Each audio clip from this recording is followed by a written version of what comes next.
Chucky is essentially a ghost. Yeah. He is a spirit that is animating an inanimate object. And, we just thought, well, it's interesting to put Chucky into a situation where there are other entities hovering about who might have their own agendas and their own goals. Let me tell you, I love Chucky. I love every October. I love this show. I love this time of year. What you guys are doing with this show is incredible. Season 2 really upped the game. It was genre bending. It was wild and outrageous. But season 3 hit so hard, especially starting off with the White House.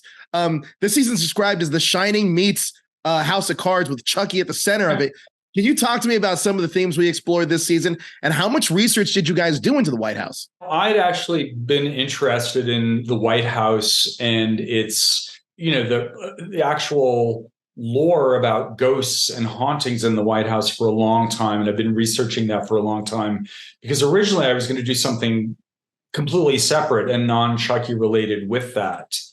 But, with every season of the show or every movie, we try to radically reinvent it in some way.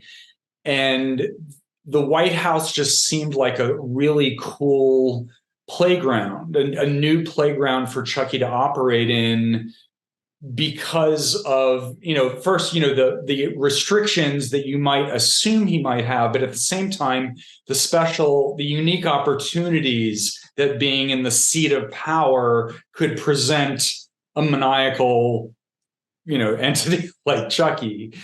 Also, it created a real conflict and interesting goal for our 3 teenage leads, because by this point, they know who Chucky is. They know what he's all about. They just want to kill him. Sure. So you have to put some obstacles in their path. So it's, getting into the most secure house in the world. It's not, it's a lot harder than just strolling down the street and sneaking in someone's kitchen door. It is going to require more ingenuity. So all of that made it sound interesting, but also the opportunity to expand our mythology. Because I just, we just have, in order to stay interesting and relevant, I just feel like it's really important to do that. So, having watched the first 4 episodes, you see, as viewers themselves will gradually learn, there's more going on here than just Chucky and the White House. And that really starts to pay off in episode 5 and continues on through the back half of the season.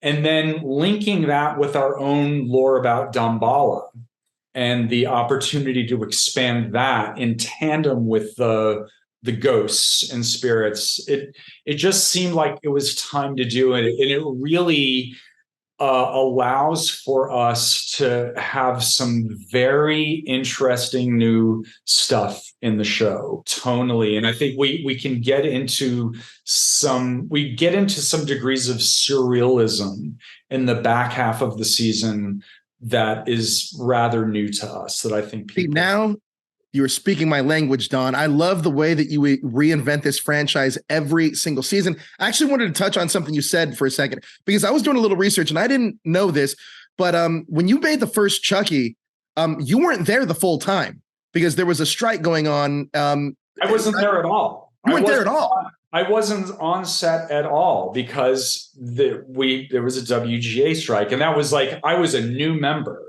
right. That movie into production. I was able to join the Writers Guild, and right off the bat, I can't go. Now, correct me if I'm wrong, but Voodoo wasn't originally a part of something that you wanted to include in Chucky, but this season you guys really lean into it in a great kind of way. How did you guys come to that decision? The Voodoo was created by Tom Holland in the first movie when he did a rewrite of the first script. It was not a part of my original scenario, but it's there. And even though I was ambivalent about it, fans really seemed to love it. So, we just kind of had to embrace it and run with it. So for a while, I would use it jokingly, the book Voodoo for Dummies that, we've been doing for 25 years, things like that. But as I said, this year it just seemed time to expand our own supernatural mythology. Sure. And because people want to know, what is Damballa? What is all of this about? I mean, Chucky is essentially a ghost. Yeah. He is a spirit that is animating an inanimate object. And we just thought, well, it's interesting to put Chucky into a situation where there are other entities hovering about who might have their own agendas and their own goals. Last year, you brought together all of our legacy characters in one scene together, which was incredible. A few of those legacy characters returned, at least in the first 4 episodes.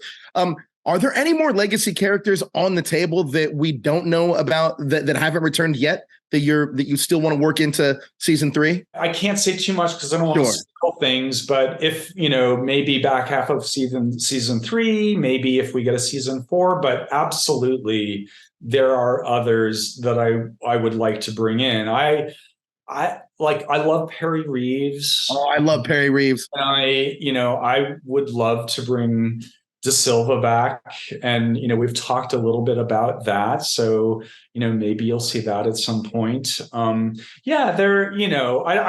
can't say too much, but and there's also the other thing we like to do with the show is bring actors back in new roles. Devon Sawa.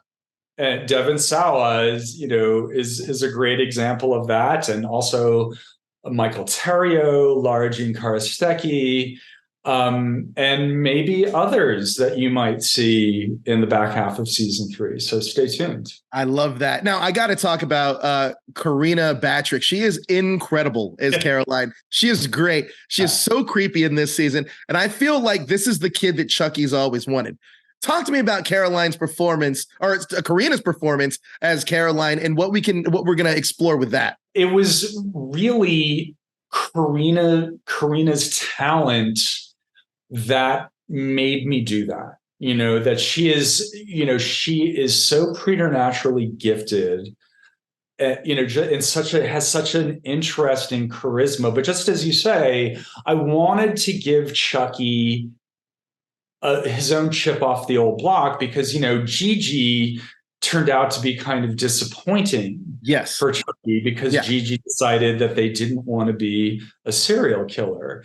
But and having established in season 1 this agenda with Chucky trying to corrupt a kid, I felt like, well, we got to see him succeed in that. And I knew that Carina could pull it off. And it's so interesting working with child actors, and I've worked with tons of them over the years, and to see them grow and improve. And, in season 1, Carina was just this, sweet little, seemingly normal little girl. Sure. But then, at the end of season 1, when we shot, there's this, remember the finale in the movie theater? Yep. So we were shooting the scene in the aftermath of that outside the movie theater. And the director of that episode, Jeff Renfro, he calls action, and Carina just starts bawling. And it wasn't even in the script, and we were all like, oh my God, and then after Jeff yelled cut, we all ran to her to make sure she was okay. And, and I think that being such a young performer, it did overwhelm her a little bit, but now she's much more fully in control of what she does. And I said to her, just a couple of months ago, or whenever it was, when we were before the strikes, and I said to her, did you ever imagine in season 1 that you would end up becoming Chucky's friend till the end? And she goes, yeah, I thought, That is incredible. She goes, I was prepared.